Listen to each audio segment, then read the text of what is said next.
Welcome to the Shopify Happy Hour. On this show, you'll hear from Shopify founders, operators, and experts on growth marketing strategies, lessons learned from the trenches, and other nuggets of e-commerce wisdom shared over a different drink each episode. Today's guest is Joe Chura, founder of Go Brewing, a non-alcoholic beer brand on a mission to help people unwind without the hangover. Joe, welcome.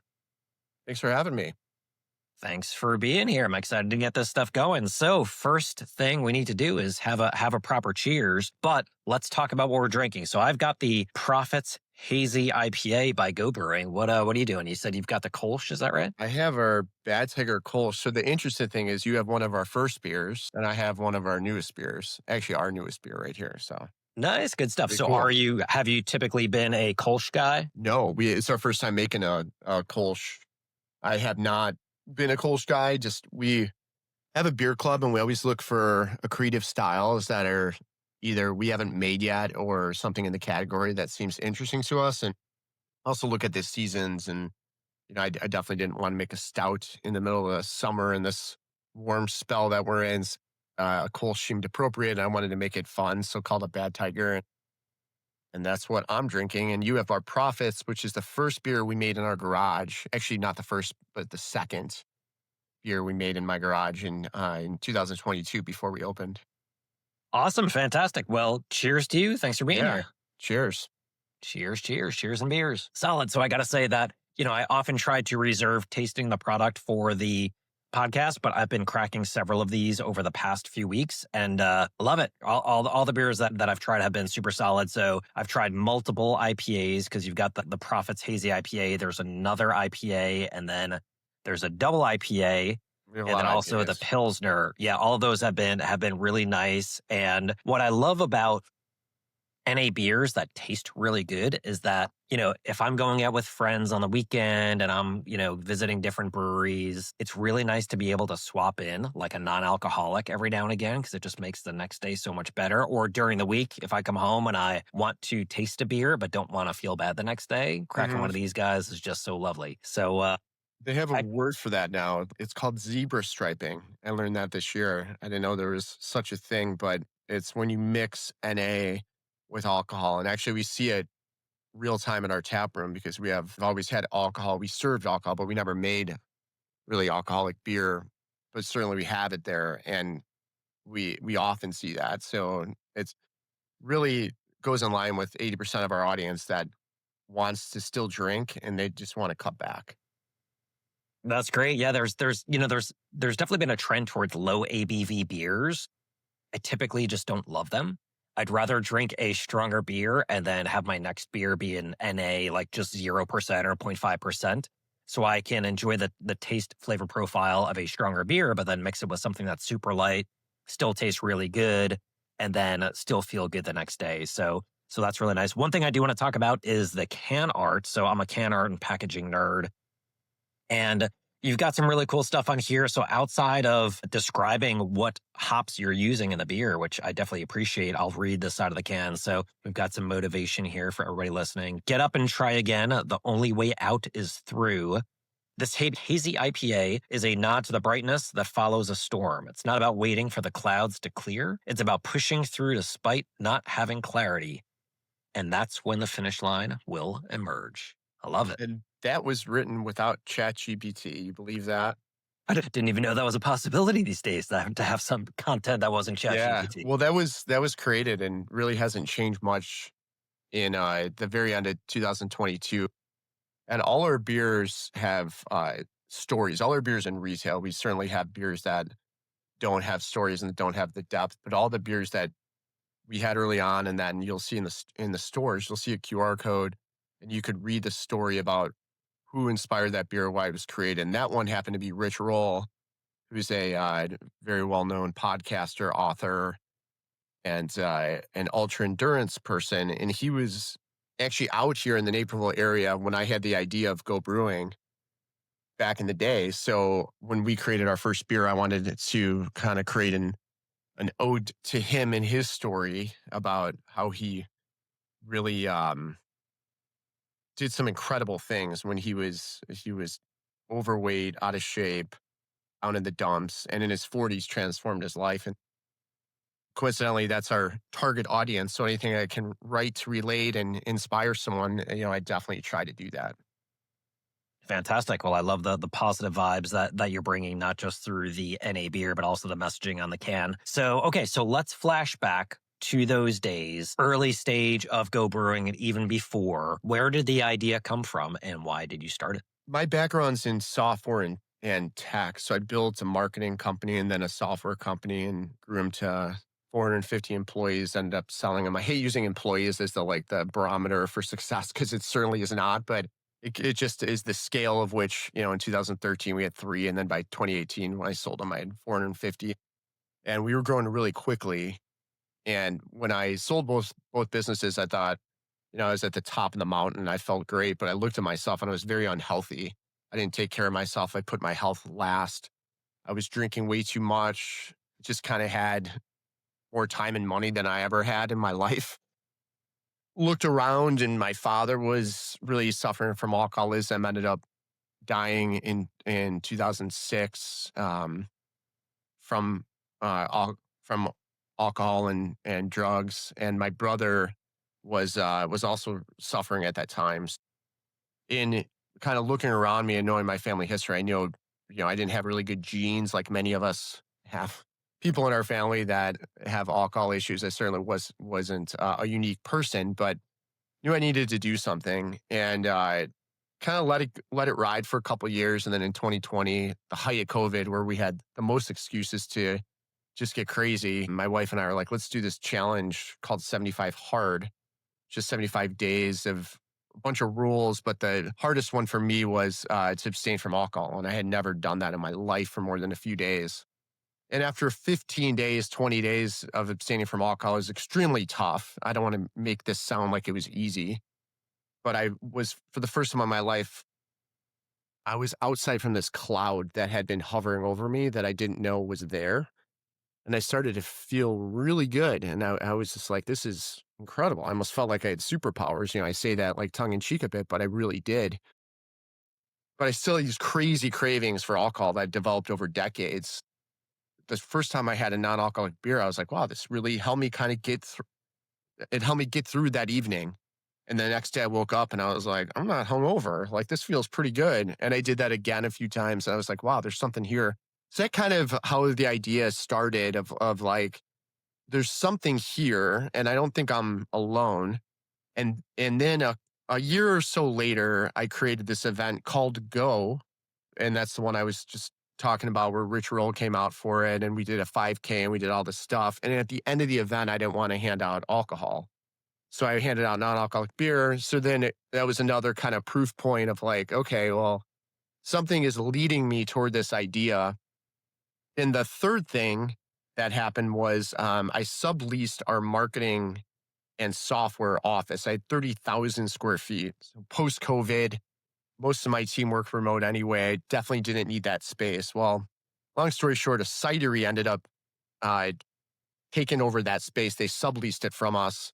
At the time, I sold my companies to cars.com. I wasn't really even involved in the sublease part of it. I just found out about it later. And they vacated their spot where I'm at today. And I asked them what they were doing with it, and they said nothing. So it was my idea of like, oh, I'm going to follow this sign again of the universe telling me that there's something else here. And here's a cidery I could just take over and create a non-alcoholic brewery. So I had a conversation with those guys there. And probably the thing that really kind of put it over the edge for me of like, okay, I'm going to definitely start this business or go for it was the fact that you could sell online, which is coincidentally what we're going to talk about today. And the ability to sell a beverage like a beer online was historically not possible.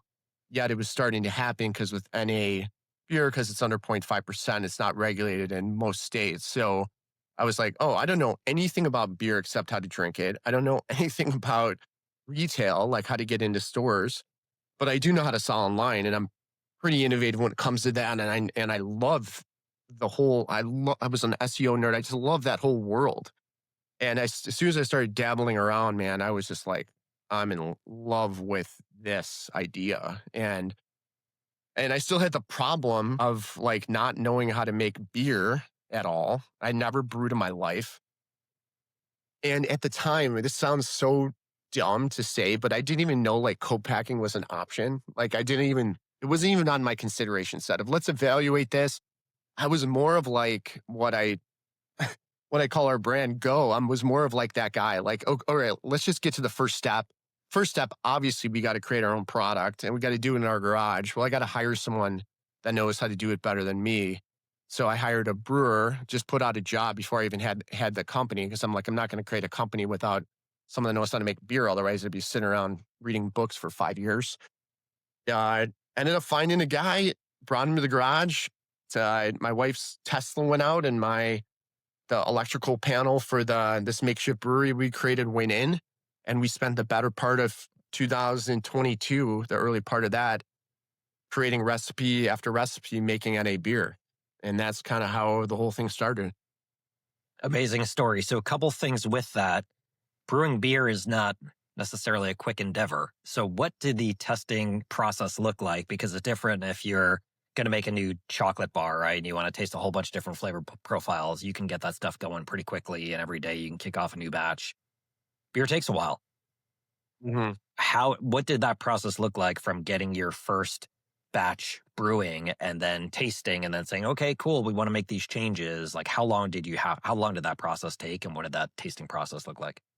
Better part of a year it took, but we started with one style, and that was the Pilsner. And I didn't know any of this at the time, but it's one of the hardest beers to make because you have to have clarity in it, and you kind of teeter on this like sulfuric taste. You kind of want it, but don't. If you ever had Heineken, you know what that tastes like.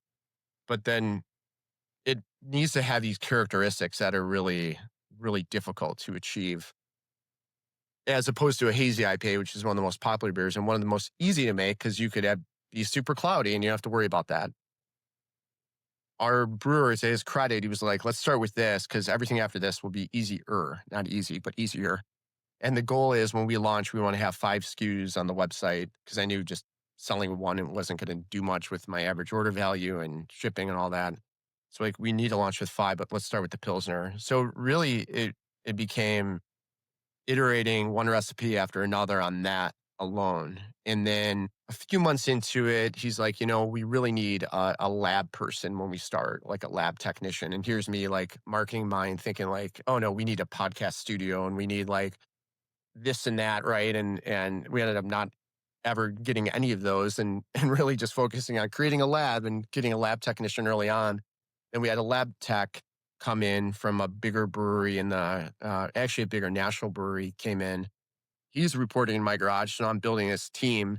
And then we brought in a consultant that wrote the book on beer quality and management and knew how to do like sensory testing. So sensory testing is when you taste a beer at different stages. Typically, it's at the end of making it, and you kind of blind taste test it and rate it. And there's all kinds of sensory tests you could do. So she basically gave us all these different smells and tastes and walked us through how to do that and did it with us. And we had this like great team, and we were building everything off like quantitative data and all the specs and just kept going and going and going. And then finally we were at the point where like, this is pretty good now. As well, unlike alcohol, NA beer, the fermentation process is a lot quicker because you're not making a lot of alcohol. We never de-alked either though. And you can imagine why de-alking or that's taking out the alcohol of the beer. That requires a lot of equipment, utilities. Like, I mean, you have this byproduct of alcohol, like, and you obviously couldn't do that in my garage. So we never developed that methodology of like de-alking. It was always like, how do we create a good beer, adjusting the time, temperature, and ratio of that beer to make it taste like the real thing. And that was like so lucky. Like in hindsight, all these things were super lucky. Just being naive sometimes is the best thing because I didn't know anything. If I would have just like contracted it out, like who knows where I'd be today. So we're really, as we started to getting closer and closer and getting more confidence, decided to build the brewery. And that's when I really leaned on the brewer and his expertise and all these tanks and everything. I was kind of the money guy in business and marketing, did all that, and he focused on the product, and I focused on the branding, the stories, like all that stuff, finding the white space in the non-alcoholic space to be able to tap into. So that's kind of how it was. And then we got to a place where we felt comfortable to go to a charity event and just to give away the beer to get people's reactions and see how people would just like approach it. And this was pretty early, now that wouldn't be as uncommon, but this was really at the tail end of 20, well, probably early 2023 at this point, we were doing that and getting feedback and just going back and iterating. And that's kind of how we started to develop the product and make it better with every batch. So you mentioned de-elking. So I'm certainly no expert in brewing beer, especially NA beer. But so how's it different? So from what I've heard, some brands that are making NA beer will either burn off the alcohol at the end or they filter it out, right? If you can use like some filtration process to get rid of that. But sounds like what you've done never even got to that step. So how do you make beer without the alcohol content getting high enough? Are you just pulling it off way before all the yeast eats the sugar and farts out all the alcohol? Is that what's happening? Yeah, it starts early on with the formulations. You create a recipe where you don't create a lot of opportunity for the alcohol to be formed. So you create a lower malt bill, which then creates lower sugars for the yeast than when you put the yeast in to eat to create the alcohol. So that's essentially how it is. But you got to do a lot of things that are creative to make up for that. Otherwise, you'd have very watered down products. You have to use specialized grain. And we don't really even use specialized yeast strains. There's that produce lower alcohol. We might have tested that once, but that is not the core of our product. If you look at our ingredients, they're truly what's in the same alcoholic counterpart of that beer. We just really developed a formula over time to make it taste good without it. And the other side to that, the majority of bigger companies like Heineken, Bud Light, and all those, they'll de-alkalize it. So they'll basically make a full strength beer to spec, and then they'll take the alcohol out. But now you have this byproduct of alcohol. You got to do something with it. And if you're a big company, you can make a seltzer, you could do whatever. And it could be a really smart way to create an alternative product. For us, we don't want to deal with that. You'd have a bad yield, in my opinion, for the product that we wanted to sell. And then the ability to sell it online then goes away completely because now you have this alcohol thing you got to get rid of. So that's why we landed on what we did, and it was the best thing ever because now my gross margins can be and have the potential to be a lot stronger than someone who's taking out the alcohol from their product. So that's how you can get the low calorie count, is because there's just less malt in the product. Calories are really a product of alcohol. Something I learned is, you seem fit, and I'm sure your audience understands macros. And so you got carbs, you have fat, and you have protein. Well, there's something that people don't talk about. There's alcohol too. Alcohol is not a macronutrient because it's not a nutrient, but it is a thing. It lives on its own. And every gram of alcohol represents 7 calories.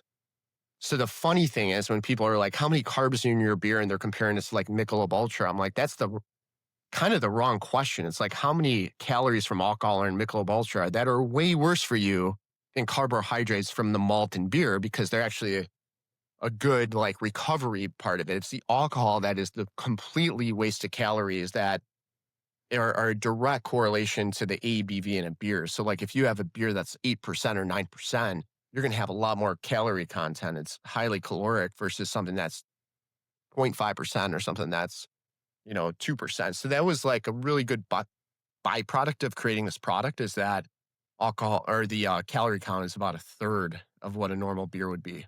If you're enjoying this episode and getting value from it, I'd be so grateful if you left a quick review. It's one of the best ways to support the show and help us bring on even more incredible experts to share insights that can move the needle for your business. It only takes 10 seconds and makes a big impact. Thank you so much for tuning in and for joining us on the Shopify Happy Hour.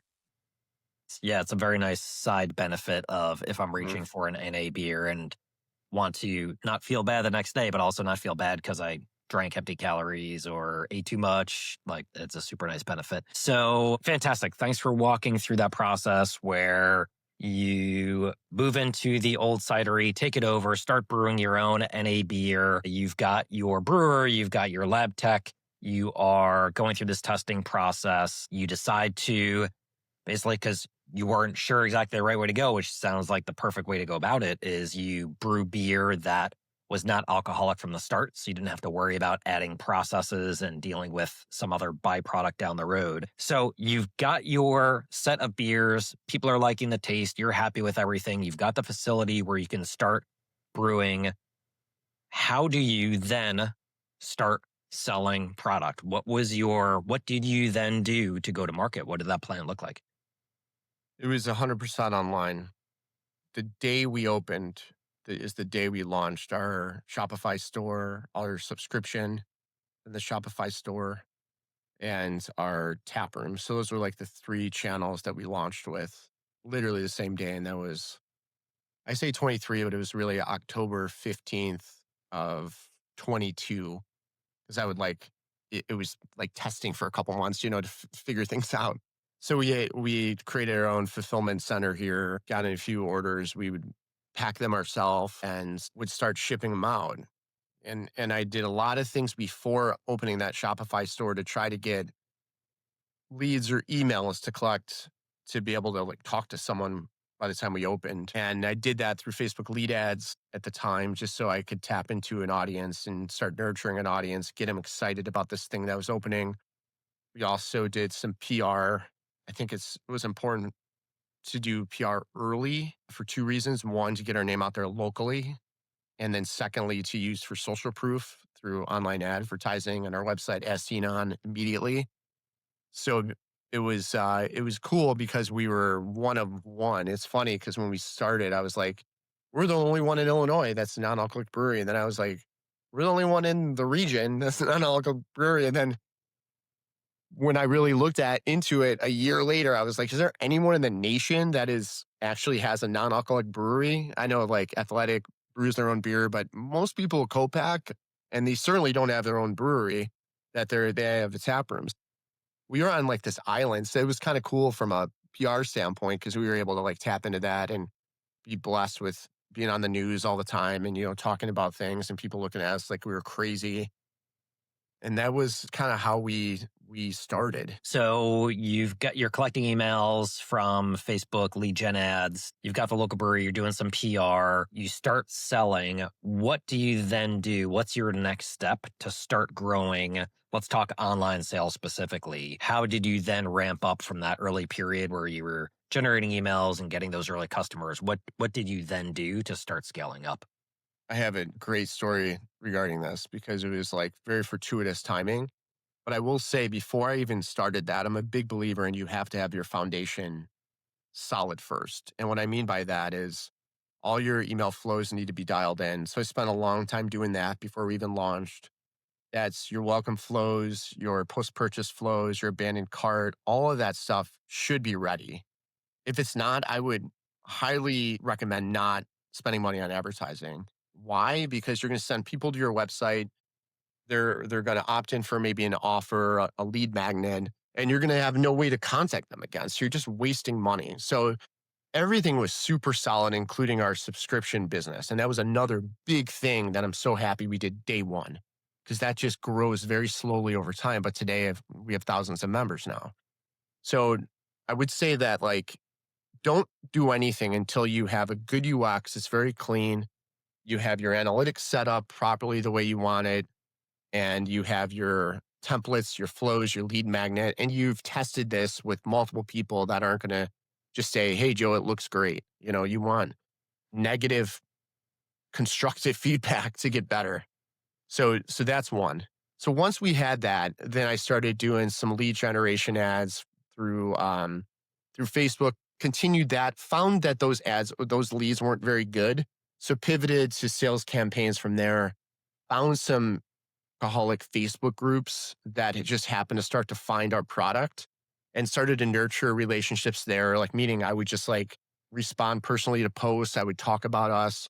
I would lean into the fact that we're this small company. We're making our own product, kind of like us against the big guys, which is still true to this day.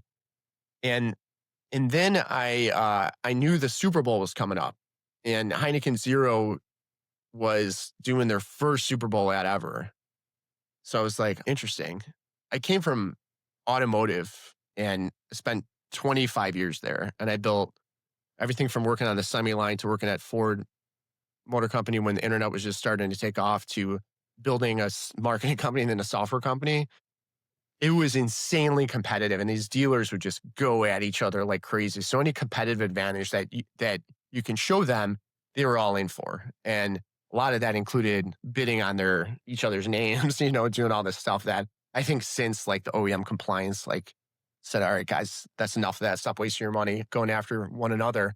But I was like, who's knows even SEO in this space that we're in? So I optimized the website and I started to create landing pages that still exist today. And they're incredibly bad in the sense that like I look at them now and they're kind of silly because they had I didn't have really anything to say I'm better than any other competitor. So I leaned into the things I did have. Like, we're self-funded. We made this ourselves. We are a small team. We use like classic ingredients and just all of the little things that you could possibly say. And I created a landing page like us versus Heineken. We have 5 varieties. Heineken has 1. So I created this landing page like months before the Super Bowl ads to get it indexed, started showing up organically. No one really even Googled like Go Brewing versus Heineken. However, started creating some performance marketing ads. And then in Google search, started optimizing for Heineken's name. Because as you know, before the Super Bowl happens, the ads get leaked and people talk about them and people start Googling Heineken Zero. And this is still pretty early. So that was a really interesting acquisition point for us because it got our name on the map in terms of paid performance marketing. And then, of course, I had like a crazy offer that I ended up leaving for like over a year because it was so good. But I gave like so much away that I'm like, I got to cut this offer off because the ROAS would be pretty high on it. But, I'm giving away like 30% for someone to try our product in the hopes that they like it and they become a subscriber. So that's really kind of how we started. And then it started to pick up from there. We got more subscribers. And then over time, we just added more and more to the marketing mix. But I'll pause there and because that was like the first like few months, but it was a lot of fun. Super cool. I love that you're latching on to kind of the national broader conversation and trying to leverage some of those talking points. So what was the offer that you said that was crushing it from a ROAS standpoint, even though you were losing some money on the product? Do you remember what the offer was? It was like 30% off if you use like, for some reason I put the date, I put a month, like use February, use the code Meta February, something like Facebook February, and then get that. Well, that Facebook February lasted like for 12 months after that. So that's a lesson. Like don't use a specific date because it may not make sense. It probably did work in the sense that someone might have thought it was an error and they're like, oh, I'm going to take advantage of this. But it was more of that, like that play of like, okay, I can't do this forever because I'm giving away the farm to get someone to be a customer. But I justified it as like, COGS were not dialed in yet. We didn't even know what beer was going to hit product market fit. So it was really a good way to test and build up a customer base. Nice. Yeah, we've ran offers, Mother's Day, Black Friday stuff, and they can go for 8 weeks, 12 weeks, even longer. Sometimes it's like, you know what, just let them ride. If they're working, let them ride. Because I do think sometimes consumers think they get a steal where it's like, oh yeah, the brand must have forgot about this. We're going to take advantage of it. So, but if it's working, it's always good to keep that stuff going.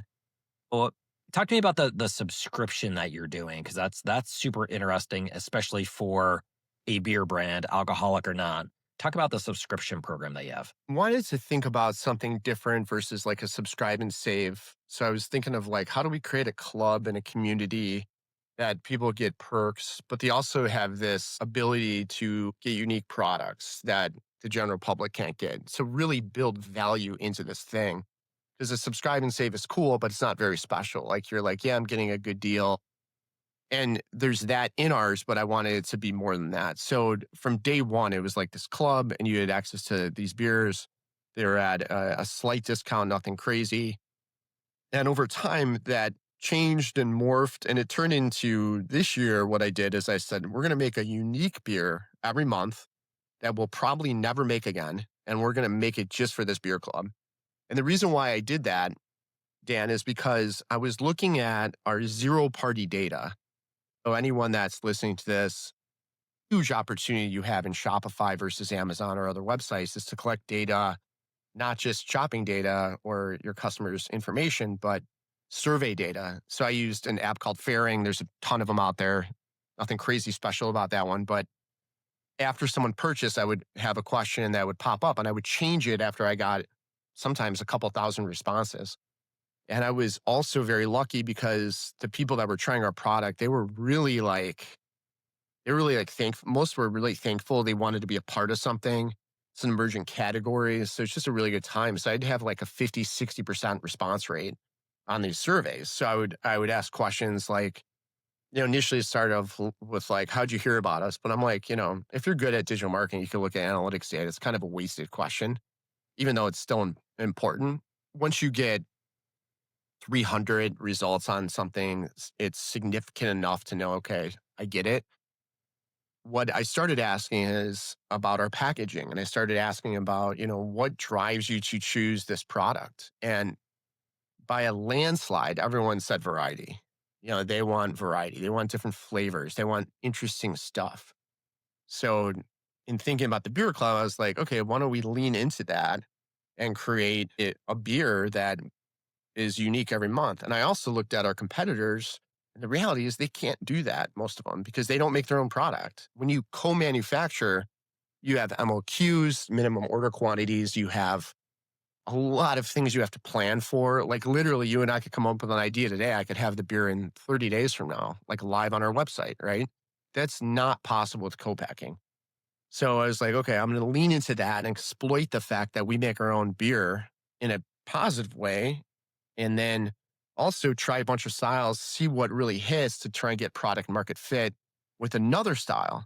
And that's exactly what happened this year. So we grew it from less than 1,000 to several thousand subscribers this year now that are part of this beer club. And we're committing to, making a very special beer every month that we think about, and we have plans, and then we also include perks like surprise and delight gifts like mugs and koozies and just things like you can't buy. So I knew like to be part of something, like we had to make it special. Like people don't have to drink any beer. Like, what I mean? Like it's a nice to have, it's a luxury. It really helps people. It's a tool, but they don't have to have it. You're not going to die without it. So it's like I know I need to do a good job of retaining those customers, and that's how we do it. I love the idea of a subscription or some type of VIP club. So the town we're in, Wilmington, North Carolina, there's a lot of breweries, a lot of really good breweries. And I always say there's a big opportunity for them to create a VIP club where every month they're doing kind of like what you're talking about, where even if it's last Friday of the month, come in and get a tour of the brewing process and try this new beer that's just come off the line. That's a select kind of VIP beer, whether it's for an alcoholic brand, non-alcoholic brand, apparel brand, food brand. I think doing anything where you can reward your best customers, motivate them to lock in for some type of subscription or VIP program where you give them the opportunity to spend more money with you, stay with you for longer, and most importantly, give them a reason to talk to their friends about your brand. I think that's huge. And so what's great about the subscription program you have is it's not just, buy every month and save 10%, which is nice and people like that, but having a unique product that only they can try and talk about, I think drums up a different level of demand, which is really cool. Besides meta ads, what else are you seeing success with to acquire new customers? Meta's the biggest one. We do a little in Google, and I like to think about it as like Google's an intent engine. Meta's a discovery engine. So many people didn't know about us. I think we're getting more and more popular across the US, but did not know about us early on. So definitely that. We're also doing a lot of organic stuff now, like more organic content, like higher production content that we're putting out there that hopefully I can reduce my reliance on paid ads to acquire customers.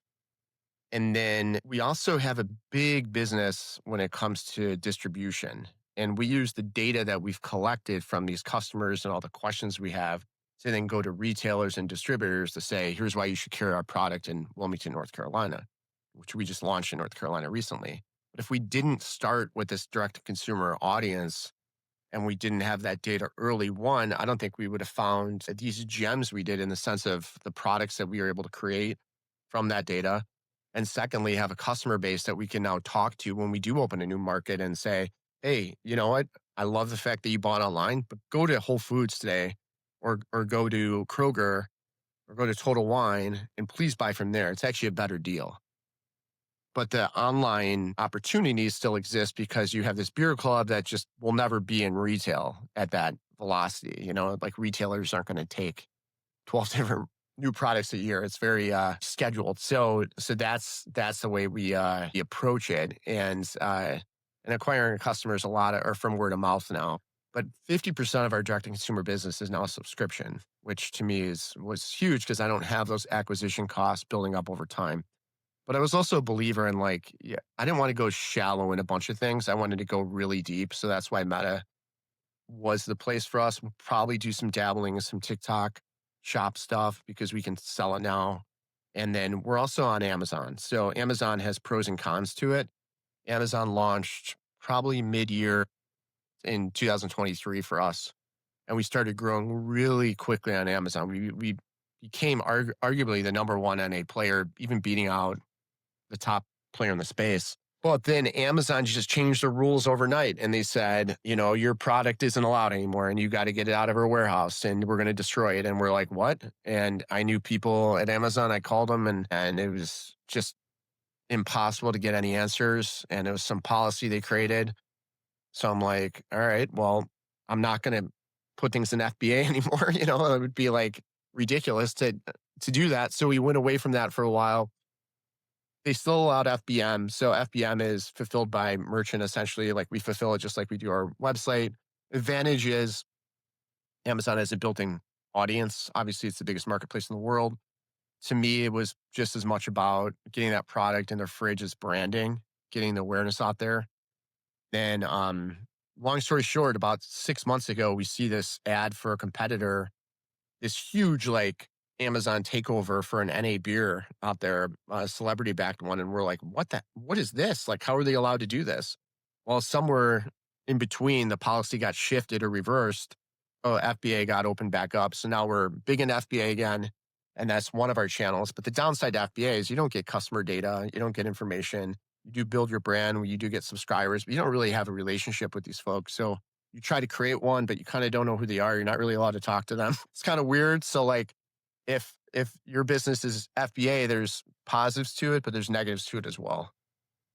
Well, it's nice that you started with Shopify where you can gather all that data firsthand and leverage that. So you've got a fair amount of a good level of control over your own destiny. And then you can leverage other platforms to extend distribution, use it as a branding vehicle, like you mentioned, but you still have your core home of Shopify and in-person sales through the brewery as well. Where do you see the NA and alcohol industry headed? Because there's been tons of change in the last just year or two with lots more options coming out.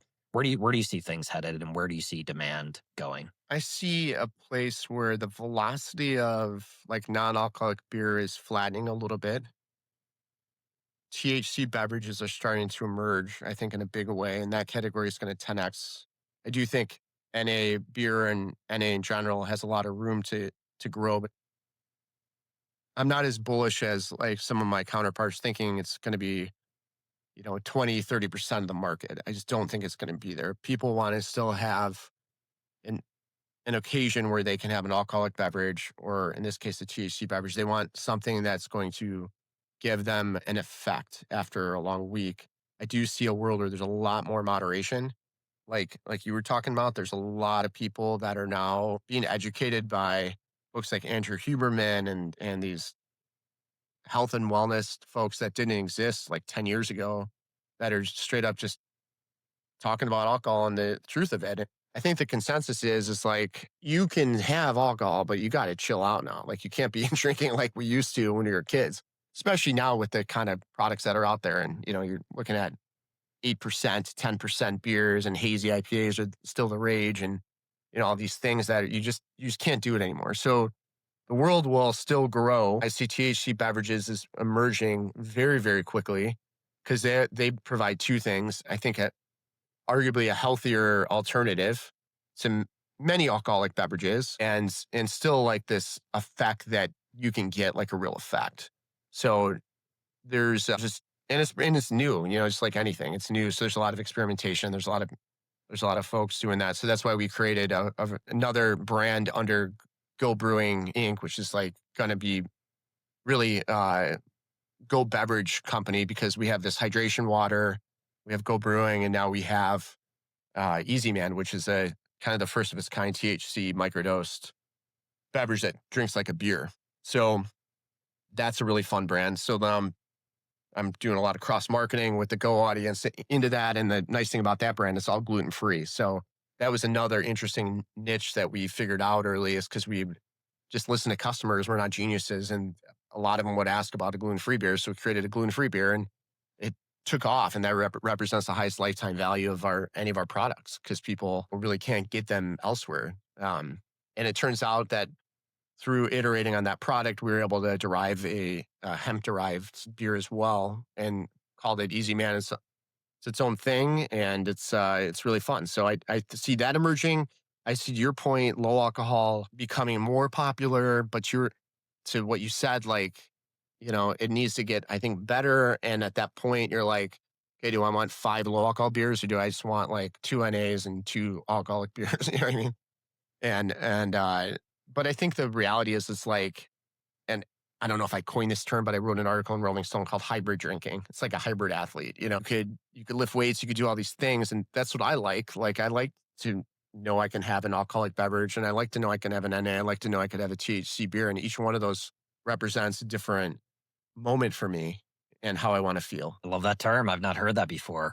I will embrace the hybrid drinking life. Yeah, it makes sense, because sometimes you want to go out, have a couple beers with buddies. Sometimes you want to go out, have a couple NA beers and feel good the next day and not worry about any after effects. Sometimes you might want to relax with THC or CBD. I really like that there are tons more options for people. And we've had a fair amount of folks on the podcast that are offering alternatives to alcoholic beverages. And I think the more options we have, just the better.